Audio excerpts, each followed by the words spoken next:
right, so today we're going to be deep diving into Social Security, specifically the recent Social Security Fairness Act. You guys sent in a ton of stuff this week.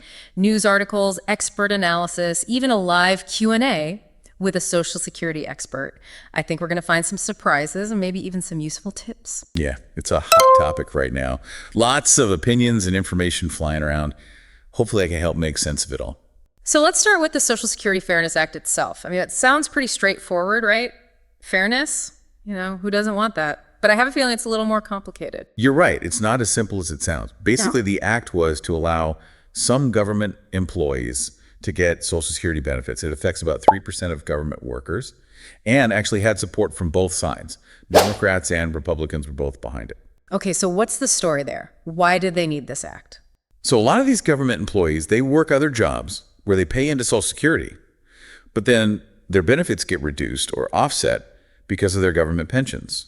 So this act was supposed to fix that. Yeah, and in that Q&A you sent, one person said they actually started getting benefits because of the act. They even got a whole year of back pay because of it. Wow, a whole year. That's amazing. But I'm curious, are there any downsides? Well, the act is expected to put even more strain on Social Security's finances. It's already in trouble, and then this act will add to that. It also might make the customer service even worse. Oh no, not customer service. Yeah. The expert in that Q&A said it's going to get a lot worse. Someone even said they were on hold for 7.5 hours. It's definitely a concern, and it's something you need to be aware of. All these delays could affect your ability to access your benefits, or even appeal a decision if you need to. Even getting basic information can be hard. So is there anything we can do about the customer service? I mean, Contact your representatives. Let them know that Social Security customer service needs to be a priority. Some people think that this terrible customer service is actually intentional, like they're trying to make the program so unpopular that they can just privatize it later. wow, that's pretty scary. And speaking of potential problems, one of the sources you sent in mentioned possible benefit cuts, up to 21% as early as 2033. That's not that far away. No, it's not. Yeah. Imagine losing 21% of your monthly income. That would make things really difficult. Paying for housing or healthcare, groceries, all that. That's a really scary thought.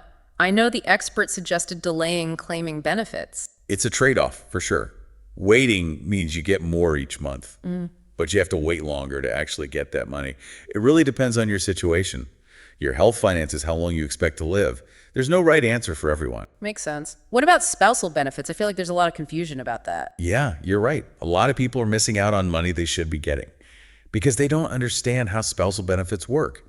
It's based on the higher earning spouse's primary insurance amount, PIA for short, at their full retirement age.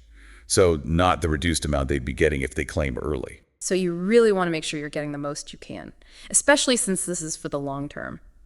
In the Q&A, one person almost didn't even file for their spousal benefit because it seemed like such a small amount. That's actually really common. Even a small benefit can be important because it can become a survivor benefit if the higher earner passes away. Oh, that's a good point. Yeah, it can be a safety net if something happens.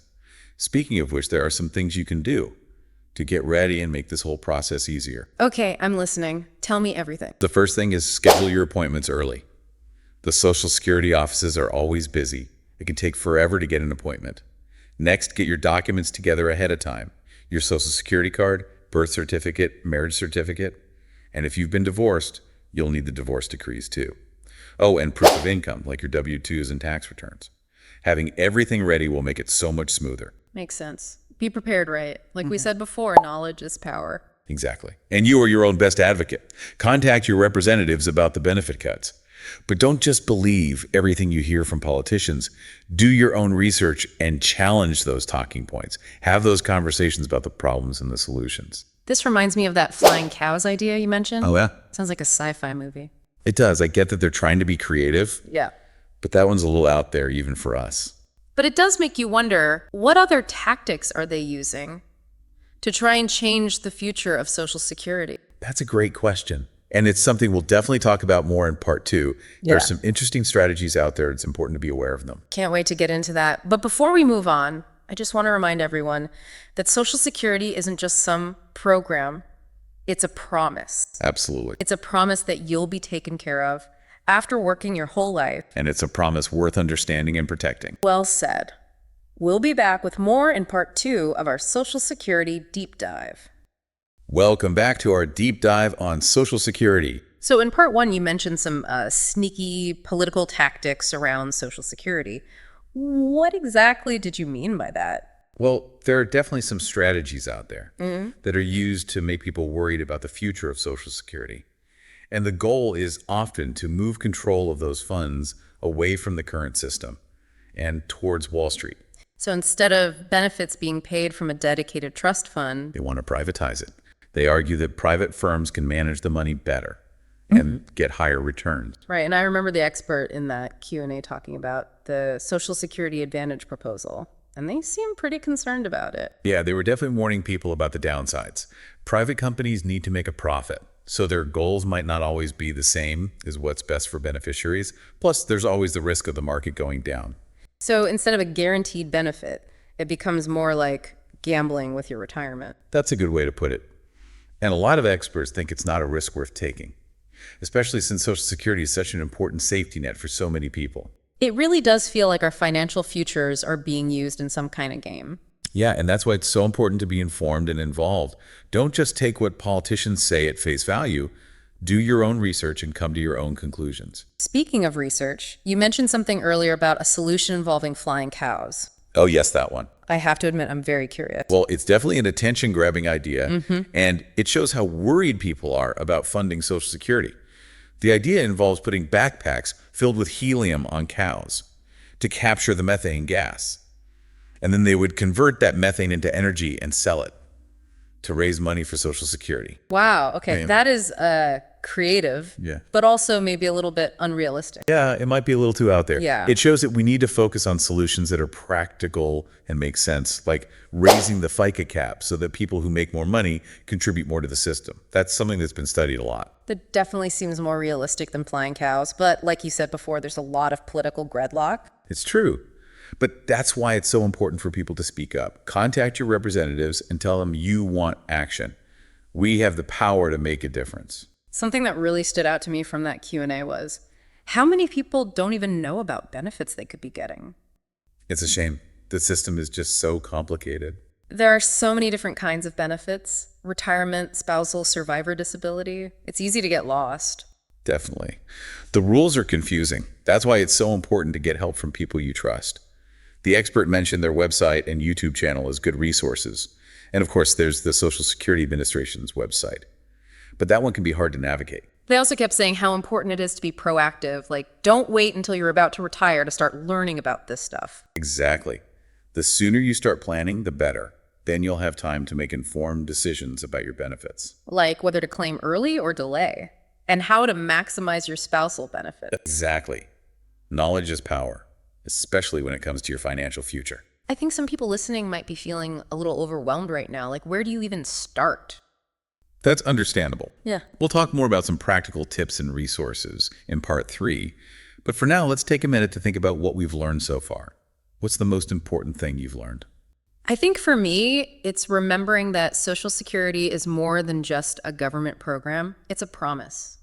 It's a promise that after working your whole life, you'll have some financial security. That's a great way to put it. And that's a promise worth fighting for. Absolutely. We'll be back with more in part 3 of our Social Security deep dive. Okay, so we're back for the final part of our deep dive. And I have to say, I've learned a lot about all the political stuff and the potential problems. It's kind of scary. But now I want to know what we can actually do, to make sure we're prepared. Yeah, it's easy to feel overwhelmed, but you don't have to become an expert right away. Just focus on the basics. Okay, so what's the first step? Well, a good place to start is to create a My Social Security account online. It lets you see your earnings record and estimate your future benefits. And you can even start your application through there when you're ready. It sounds pretty easy. What else should we be doing? Make sure you know your full retirement age. That's the age when you can get 100% of your benefit. And it depends on when you were born. You can find it on the Social Security website. Right, and then if you wait past that age, you can get even more each month. Exactly. But it's a personal decision. You have to think about your health, your finances, and how long you might live. There's no one right answer. And what about all the documents? I know in the Q&A they were saying how important it is to have everything ready. Oh, definitely. Have your social security card, birth certificate, and marriage certificate all ready to go. If you've been divorced more than once, you'll need those decrees too. And don't forget proof of income, like your W-2s and tax returns. The more organized you are, the faster it will go. That makes sense. Now, I know there are times when people might qualify for benefits and not even realize it. That's true. Like if you were married for at least 10 years and then got divorced, you might be able to get benefits based on your ex-spouse's work record, even if they've remarried. And you don't have to wait for them to start getting benefits. Really? That's good to know. Yeah, it's definitely worth exploring all your options. There are also benefits for widows and widowers and children of deceased workers, even dependent parents in some cases. Don't just assume you don't qualify. So, like we've been saying, knowledge is power.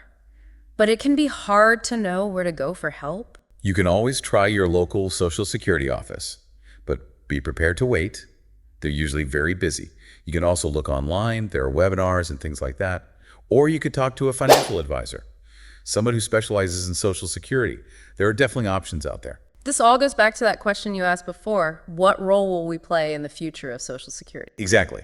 Will we be informed and speak up for this program? Will we take the time to learn about the rules and how to get the most out of our benefits? Will we share what we learned with our friends and family so they can be prepared too?